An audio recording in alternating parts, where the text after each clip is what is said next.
Hi friends, welcome back. కుక్కర్లోనే ఎంతో tasty ఇంకా ఈజీగా బియ్యపు రవ్వ ఉప్మా ఎలా చేయాలో ఇప్పుడు మేము చూపించేస్తున్నా.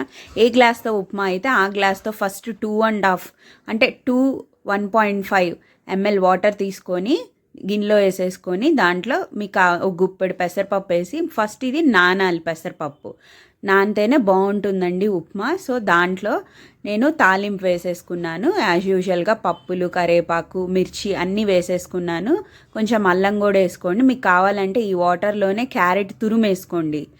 సో ఇలా అయినాక దీన్ని తీసుకెళ్ళి స్టవ్ మీద పెట్టేసి తగినంత ఉప్పు వేసుకోండి. బయట కూడా వండుకోవచ్చు, కానీ బయట అయితే చూస్తూ ఉండాలి, అడుగంటిపోతుంది, మాడిపోతుంది, తిప్పుతూ ఉండాలి.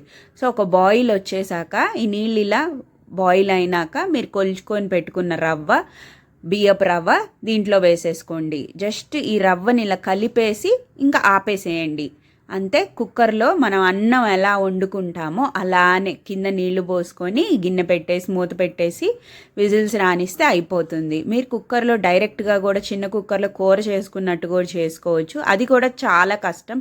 వాటర్ అనేవి చాలా ఇదిగా పోసుకోవాలి. మీకు పొడి పొడిగా రావాలంటే 2 పోసుకోండి. మీకు కొంచెం ముద్దగా కావాలంటే 2.5 పోసుకోండి. సో ఒక 3 విజిల్స్ హైలో పెట్టేసి 3 విజిల్స్ రానిస్తే అయిపోతుందండి.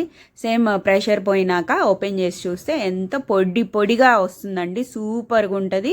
మొత్తం అంతా ఒకసారి పెట్టుకునే ముందు తాలింపు అంతా పైకి వచ్చేసిద్ది. కలిపేసుకొని పెట్టుకోండి.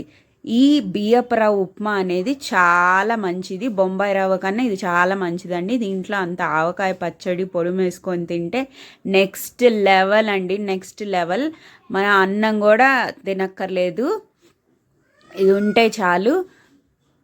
సో మా అబ్బాయి అయితే రెడీగా ఉన్నాడు. మీకు కావాలంటే కొబ్బరి పచ్చడి కూడా దీని కాంబినేషన్లో చాలా బాగుంటుంది.